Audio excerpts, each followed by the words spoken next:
Dragi svi, ja sam Dragan Radanović, propovednik Crkve milosti iz Novog Sada. Kriza sa kojom smo se suočili je kriza koju svet nikada ranije nije doživao. To je prosto nešto što ne možemo zaobići, ne možemo proći ispod, ne možemo proći iznad. To je kriza kroz koju moramo proći kroz nju. Ne možemo pobeći negde na selo, sakriti se, jer možemo zaraziti svoje bližnje tamo, niti oni mogu doći ovamo. Ne može nam pomoći čak ni čuvena misteriozna tetka iz Kanade, iako bi možda želela, zato što je virus stigao i do nje. I pitanje koje želim da postavim svakome od nas je da li stojim u ovoj krizi, da li sam paralizovan, da li paničim sa masom drugih ljudi ili idem kroz krizu, korak po korak, polako, koliko god da je mali taj korak, da li idem ili stojim. I kao i uvek, jako je važno imati ispravno tumačenje stvarnosti. Kažu da je stres negativna reakcija usled mog tumačenja nekog neočekivanog događaja. Sam događaj ne mora biti negativan, ali moje tumačenje tog događaja može dovesti do toga da ja oborim sebi imunitet, da izgubim energiju, da se paralizujem, da ne znam kuda da mrdnem. Znači, kako tumačimo ovo što nam se upravo dešava? Jako je važno kako to tumačimo. Ovu krizu koju ne možemo zaobići, niko na svetu je ne može zaobići, ali se može kroz nju proći uz Božju pomoć. Kinesko slikovno pismo ima za reč kriza i koristi dve druge reči. Koristi reč opasnost i mogućnost. Znači, kombinacijom te dve reči oni dobijaju slikovnu tu slovo za krizu. Prva reč je opasnost i ne treba je umanjivati. Postoji realna opasnost. Ali druga reč je mogućnost. Isto tako postoji mogućnost da se otvore neka nova vrata, da se nešto desi što nikad ranije nije moglo da se desi. I ako gledamo heroje vere iz Svetog pisma, na primer Davida, koji je se borio protiv Golijata, ili Isusa Navina i Haleva kada su išli da izviđaju zemlju, kada su videli one divove, svi oni su bili svesni opasnosti, ali su isto tako bili svesni mogućnosti. Šta je ono što se može desiti ako pobede divove? Kolike su to neverovatno dobre stvari? I svi se možemo zapitati šta je moj div u ovoj trenutnoj situaciji. Strah da ću izgubiti nekog bliskog, usamljenost, izolacija, nedostatak drugih ljudi, razočarenje zbog odgađanja planova, nemogućnost da se zadovolje neke potrebe, pa možda čak i strah da ću sam stradati od ovog nepoznatog virusa, za sad nepoznatog. Znači, skučenost, samoća, neizvesnost, strah. To su neki od divova koji su nas okružili i moramo se suočiti sa njima. Kako? Ja verujem da će nam ovaj tekst iz Svetog pisma pomoći da se lakše suočimo sa time. Kako se boriti protiv straha? Ključna reč u Svetom pismu je vera.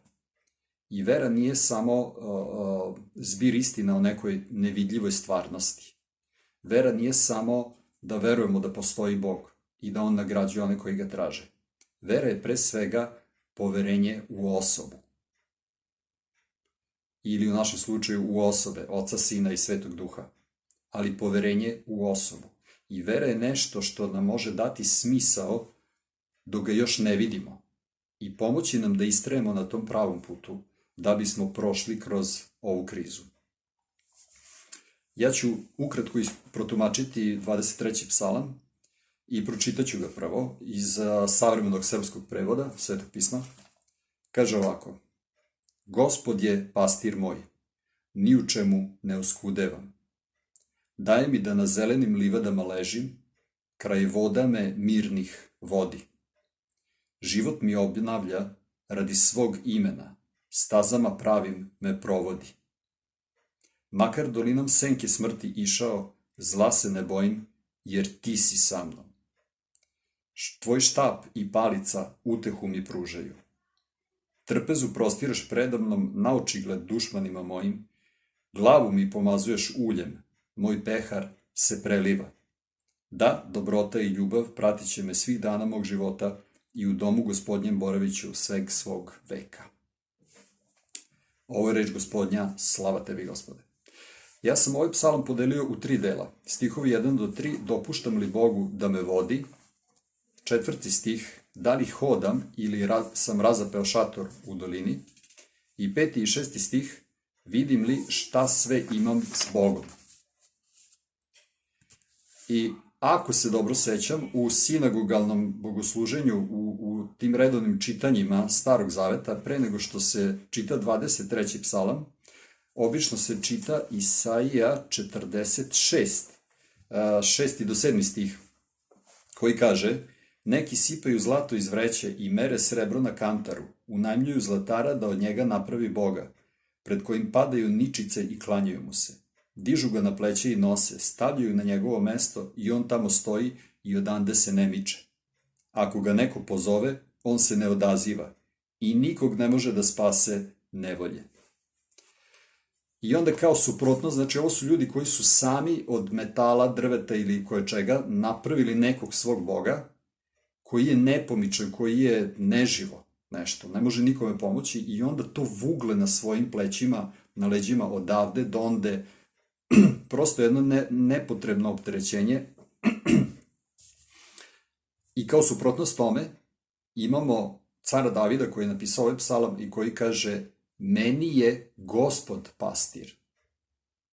Ja nemam te idole, ja imam stvarnu osobu koja me vodi ka nekom smislu.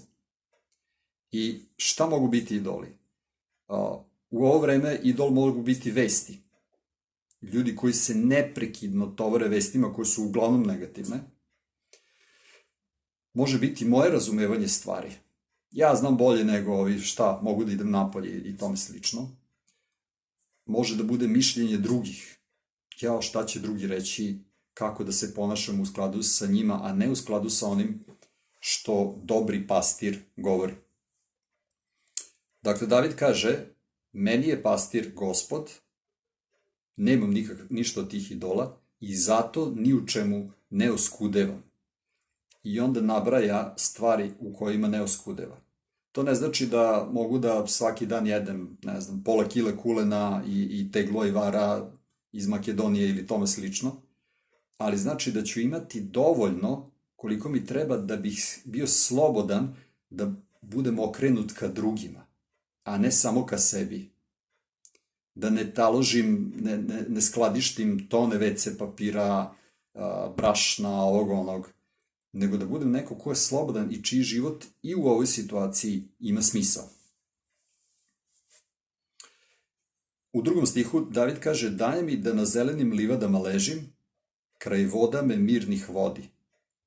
Neki tumači kažu da pastiri, pošto ovce su sklone da idu levo-desno, da neki pastiri naprave neki zahvat, nešto obore nogu ovci i onda je tu nateraju da leži. Jer jevrejski izvornik doslovno kaže: ti činiš da ležim na zelenim livadama. Ono što je meni mnogo logičnije i bliže onome što verujem da je car David hteo reći je da kada je ovca sita, kada je pastir izveo na dobru ispašu, ona će sama leći i preživati ono što je jela i uživati na toj zelenoj livadi. Nema potrebe za nekim zahvatima i nekim obaranjem na zemlju. Druga stvar koju David navodi, kraj vodama mirnih vodi, ovca koja se najela, ona želi da se napije i ovce ne vole brzake, ne vole vodu koja prska, zato što imaju runo i onda im runo oteža od vode. One vole mirnu vodu. I ovaj pastir koji vodi Davida mu daje sitost i daje mu da bude osvežen vodom i isto tako kaže u 3. stihu: život mi obnavlja. Jevrejski doslovno kaže: dušu moju vraća. Znači, ovdje imamo sliku jednog oporavka od stresova ili čega god smo doživjeli u toku dana, ako je Gospod naš pastir. Dakle, imamo sliku blagostanja, sitosti, David kaže da je sit, da je napijen, da je odmoran, osvežen, i onda kaže, radi svog imena stazama pravim me provodi.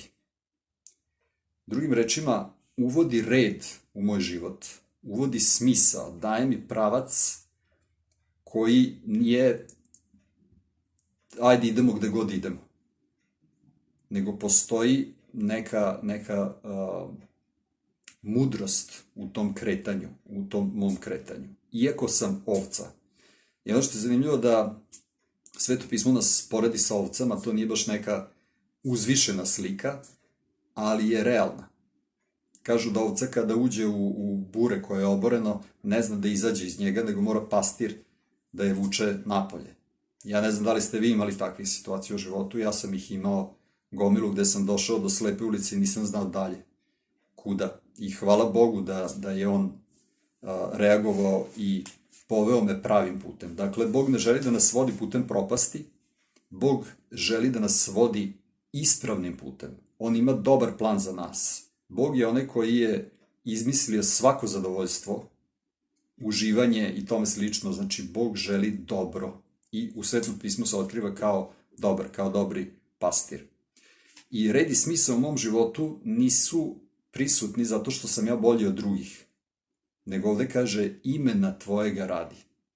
Zato što je Bog dobar. Zato postoji uređenost u životu onoga kome je Gospod pastir. I pitanje koje može svako postaviti sebi je, prvo, da li je Gospod moj pastir? Ako ga nisi upoznao, ovo je fantastično, ovo vreme sada, ove krize je fantastična prilika da se pozabaviš nekim dubljim pitanjima u životu. Da li je život samo trka i jurnjeva za nečim što je možda penzija? To je glavni cilj, ispada po ovome kako živimo danas. Ako doživimo penziju. Ili postoji nešto više u životu. Ako nisi upoznao Boga, Sveto pismo kaže dođite i probajte, vidite kako je Gospod dobar. I kasnije ću govoriti kako se to može vrlo prosto uraditi. A ako ti je Gospod pastir, znači mi koji tvrdimo da smo verujući, da verujemo Boga, da se pouzdajemo u njega, da imamo poverenje u njegovu osobu, pitanje za nas je dopuštam li Bogu da me vodi? Sveto pismo kaže da će Bog voditi one koji to žele i one koji su podređeni njemu.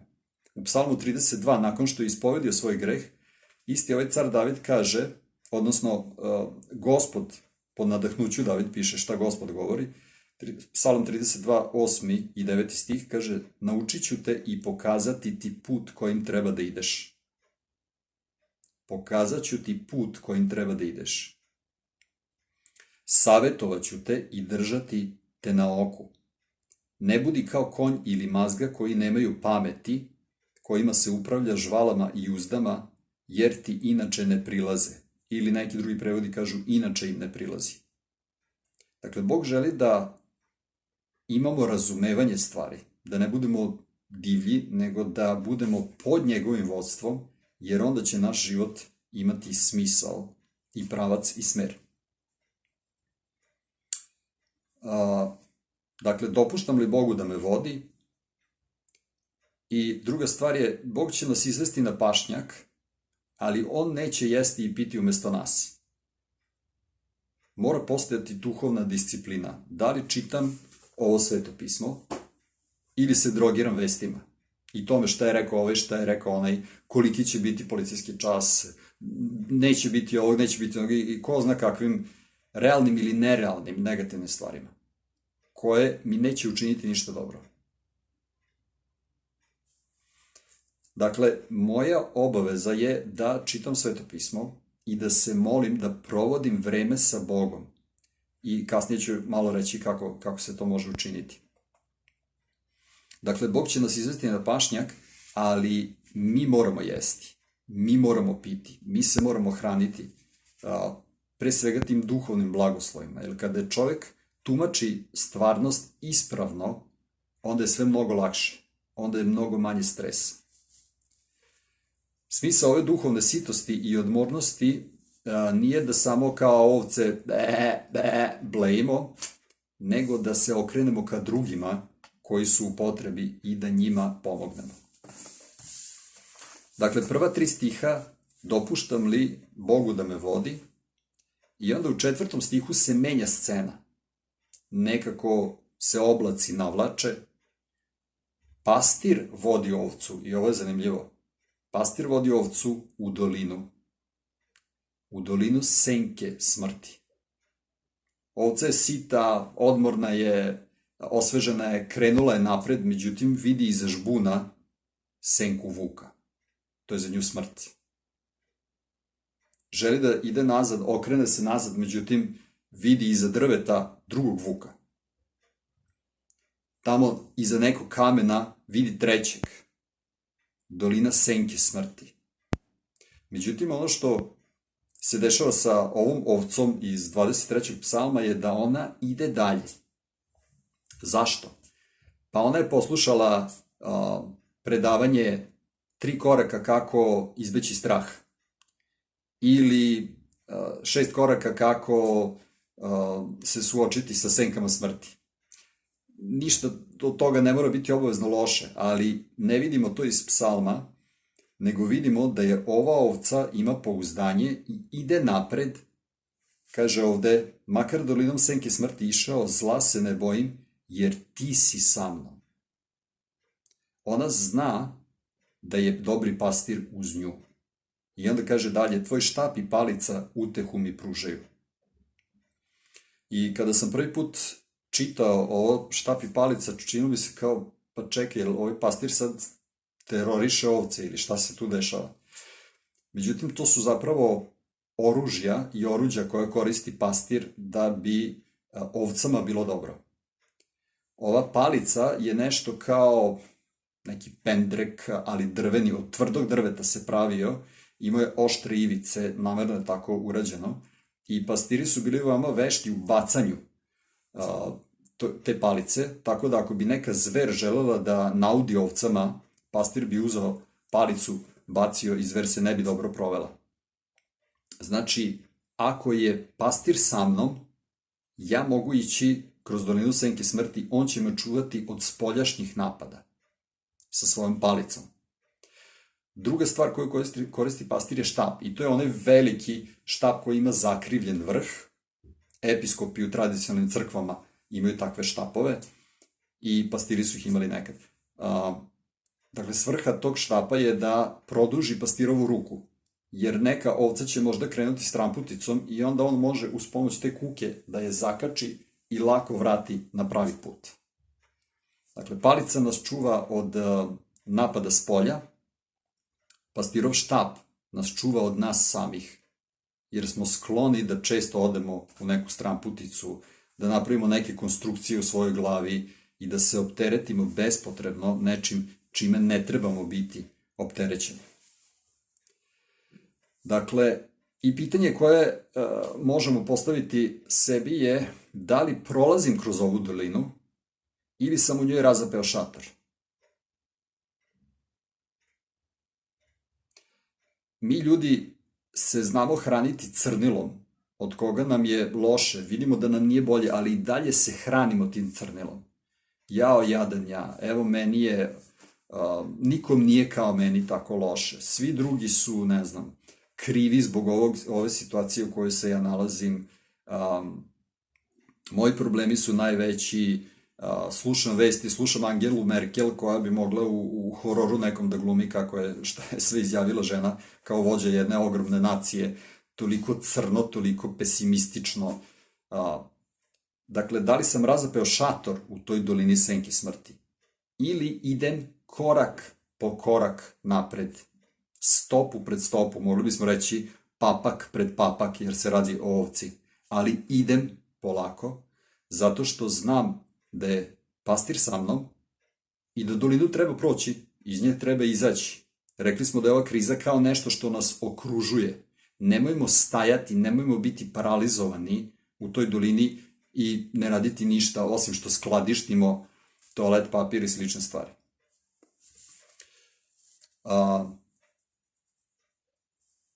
Da li stojim u dolini ili dopuštam da me Gospod vodi? To smo videli da je upravo ideja iz prva 3 stiha ovog psalma. 5. stih kaže: trpezu prostiraš predamnom na očigled dušmanima mojim, glavu mi pomazuješ uljem, moj se pehar preliva. Ne zna se kad je car David napisao ovaj psalam. Neki kažu dok je bio dečak i čuvao ovce. Međutim, meni se čini da ima isuviše ozbiljnih situacija i opasnosti za jednu mladu osobu. U 3. stihu vidimo da on govori o odmoru, o oporavku nakon iscrpljenosti, vidi se da ima iskustvo Božjeg vodstva. U 4. stihu spominje smrtne opasnosti koji više odgovaraju razdoblju kada je car Saul hteo da ubije novokrunisanog cara Davida.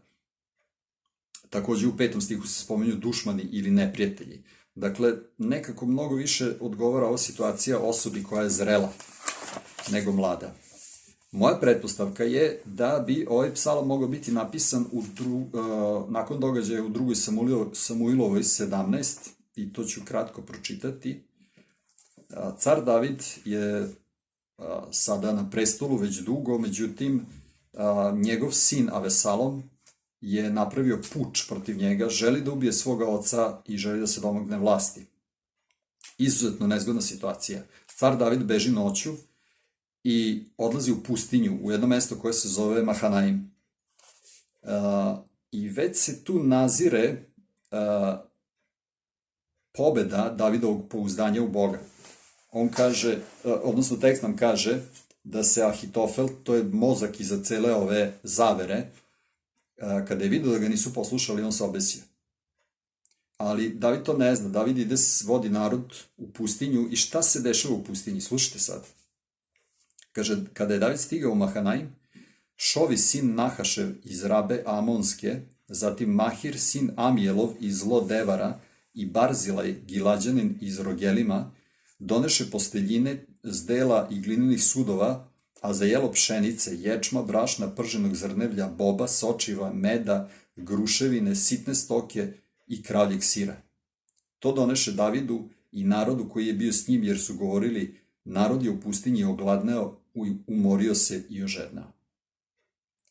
I ovo ne bi bilo toliko čudno da ove 3 osobe, odnosno ove vladari ili uticajni ljudi, nisu tradicionalni neprijatelji Izraela.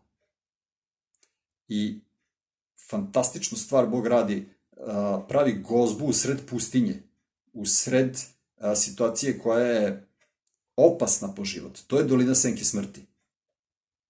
Međutim, izvodi Davida na ovaj jedan Hajat hotel, da kažem tako, u sred pustinje.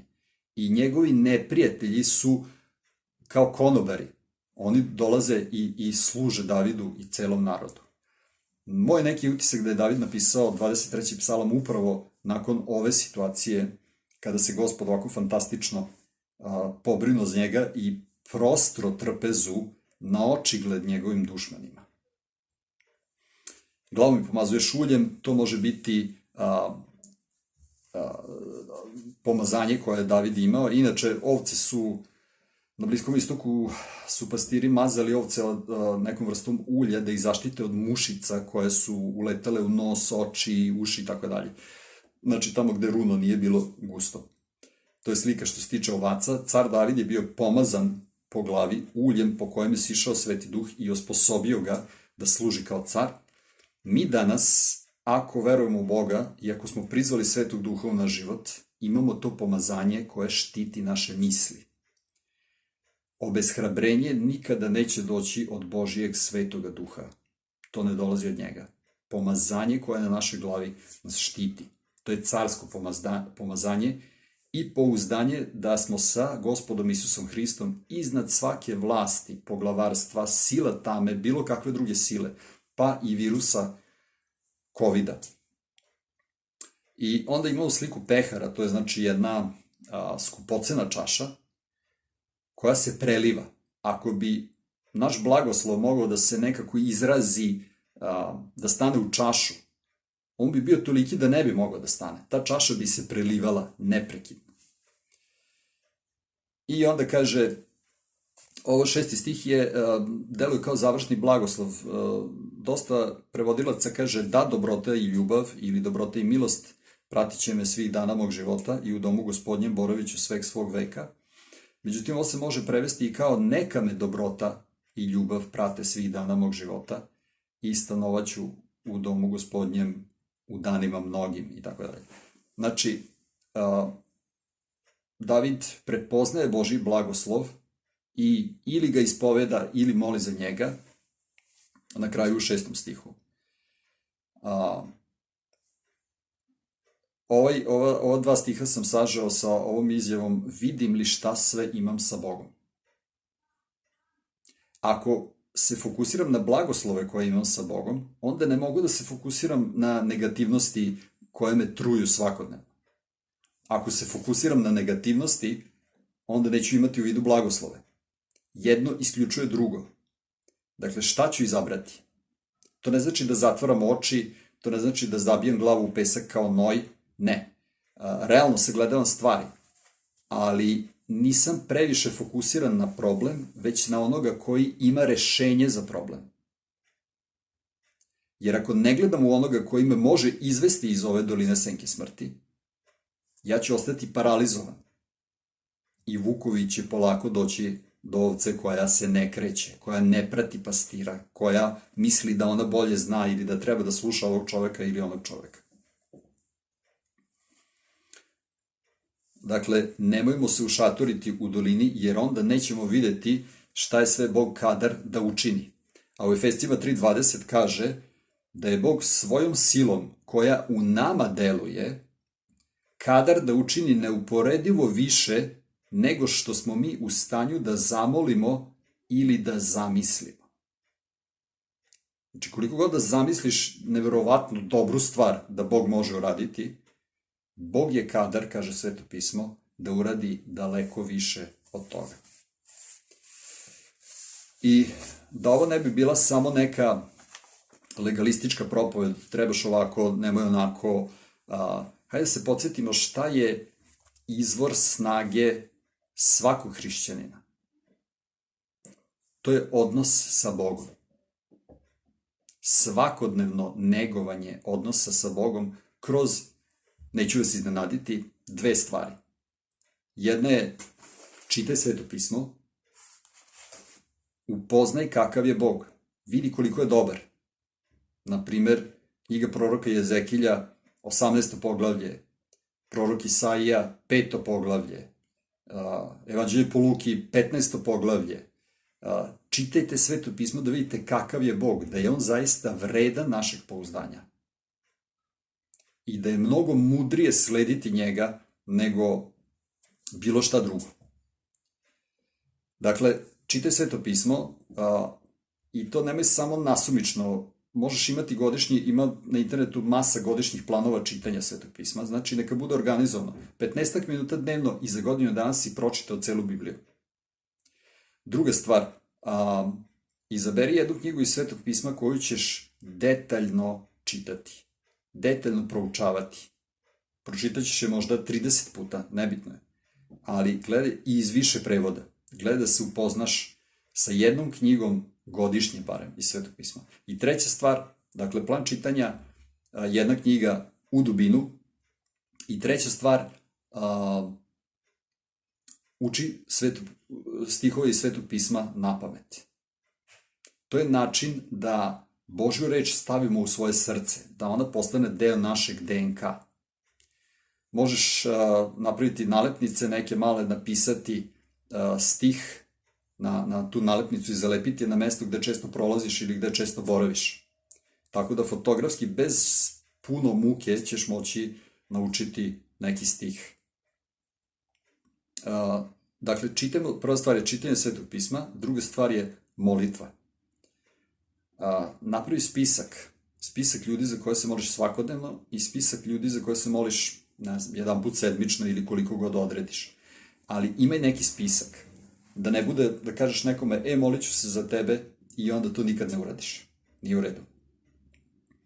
Druga stvar je, izlivaj svoje srce pred Gospodom. Psalam 62:8 kaže, pred njim svoje srca izlivajte, Bog je naše utočište. Kako se moliti? Ja ću samo kratko probati priču o praznoj stolici da ispričam. To je nešto što se dogodilo jednom propovedniku pokojnom po imenu Brennan Manning. Jednog dana je došla jedna žena pred njegova vrata, zakucala i zamuckivala je, pokušavala da kaže ko je, šta je se dešava, međutim, krenulo bi svaki put da plače. I Brennan je rekao, uđite unutra i sedite da porazgovaramo. I ona je onda se sabrala malo i rekla, moj otac je na samrti. I više puta sam zvala našeg sveštenika, ali on zauzet drugim stvarima i bojim se da neće stići da ga poseti, da će otac otići ranije. Da li biste mogli da ga vi posetite i pomolite se za njega, ispovedite ga? I Brennan je rekao, naravno, i u zakazano vreme je došao u dom tog čoveka, koji se zvao John, i kucnuo na vrata i otvorio vrata njegove sobe i onda je video praznu stolicu pored kreveta i rekao, dobar dan, ja sam Brennan Manning, verovatno me očekujete. Ovaj čovjek je rekao, ne očekujem nikog, nemam pojma ko ste vi. I Brennan je rekao, ali ja sam mislio zbog ove stolice. Čovjek je rekao, a stolica? Zatvorite vrata, molim vas, uđite. I onda je počeo da objašnjava to u vezi prazne stolice. Rekao je, ja sam dugo godina išao u crkvu i nikako nisam mogao da shvatim kako da stupim u kontakt sa Bogom, kako da se ispravno molim. I onda je naš propovednik, pastor, sveštenik, imao seriju propovedi o molitvi, iz kojih ja ništa nisam razumeo. I onda sam jednog dana skupio hrabrost, otišao do našeg sveštenika i rekao, pastore, ja od vaših propovedi sam razumeo nula, ništica, ništa. Da li mi možete pomoći da naučim kako da se molim Bogu? Pastor se nagnuo, izvadio jednu knjigu i rekao, evo, ovo će ti pomoći. To je Hans Urs von Balthasar, najčuveniji švajcarski teolog. Ovo je knjiga o molitvi, tu sve piše, uzmi čitaj. John je uzeo tu knjigu i on kaže, na prve 3 stranice je našao 19 nepoznatih reči. I naravno odustao od čitanja ove knjige. Sledeće sedmice je vratio pastoru knjigu i zahvalio mu se za čega god. I onda je tako nastavio godinama da ide u crkvu bez da ima odnos sa Bogom, bez da zna kako da mu priđe. Dok jednog dana, to John priča o ovom Brennanu koji je došao da ga ispovedi, kaže, jednog dana mi je došao jedan prijatelj koga nisam smatrao ni posebno duhovnim i iz nebuha krenuo da priča o molitvi. I rekao mi je, znaš Johne, molitva ti je kao razgovor sa najboljim prijateljem. Postaviš jednu stolicu i onda u veri zamisliš da Isus tu sedi. Zato što je on u Mateju 28 rekao, ja ću biti s vama u sve dane do svršetka sveta. I onda kreneš da pričaš s njim kao sa najboljim prijateljem. Nema osude, nema osjećaja krivice. To se nikad ne dešava kada pričaš sa najboljim prijateljem. Nema osjećaja da mu nisi dovoljno zahvalio. I ako misliš da nisi dovoljno zahvalio Bogu, zahvali za 2 stvari materijalne u ovom danu i 2 stvari duhovne za koje si zahvalan. Zahvali Bogu zato što je on takav kakav jeste, šta god. I kreni da izlivaš svoje srce pred njim. I onda stani i slušaj šta će ti on odgovoriti. I John je pitao Brennana, da li mislite da je ovo ispravna molitva? Da li se ja molim kako treba? I Brennan je rekao, svakako, to je toliko jednostavno, a toliko duboko, da mora da dira Božje srce. Samo nastavite tako. I John je odgovorio, ja to radim u poslednje 4 godine, 2 sata dnevno. I uživam u tome. Brennan je otišao, pomolili su se, otišao je kući, nakon par dana je došla ćerka od Johna i rekla, moj otac je preminuo. Brennan je rekao, recite mi kako je otišao, da li je otišao u miru, da li je imao spokoj. I on kaže, Brennane, ovo je jako čudno, prečudno. Negde oko 2 popodne sam došla da ga vidim, on me poljubio, nešto malo jeo i oko 3 sata sam došla da ga ponovo obiđem, on je već bio mrtav, ali njegova glava je bila položena na onu stolicu koju godinama drži pored kreveta. Jako čudno. To znači imati odnos sa Bogom.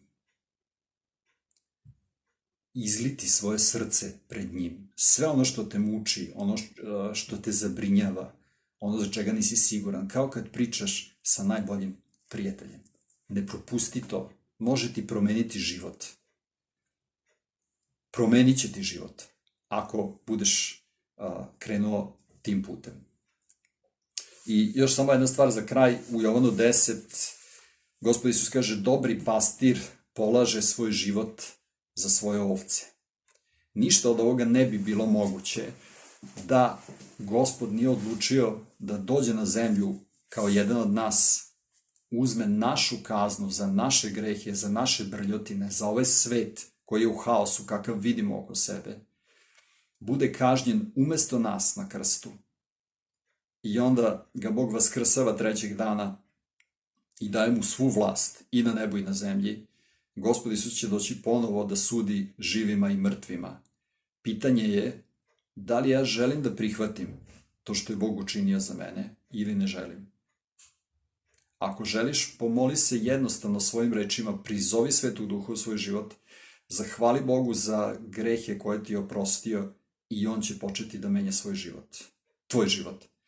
Nađi Sveto pismo ili zamoli nekog koga znaš da je verujući i počni da čitaš. Dobro je da imaš nekog starijeg vernika koji će ti pomagati ili sveštenika koji će ti pomagati da ispravno razumeš. Ali nemoj propustiti ovu priliku. Nemoj ostati u dolini, nemoj razapinjati šator u dolini senke smrti. Nema potrebe. Isus je umro da bi mi mogli izaći iz doline senke smrti. Toliko od mene, neka vas Bog blagoslovi.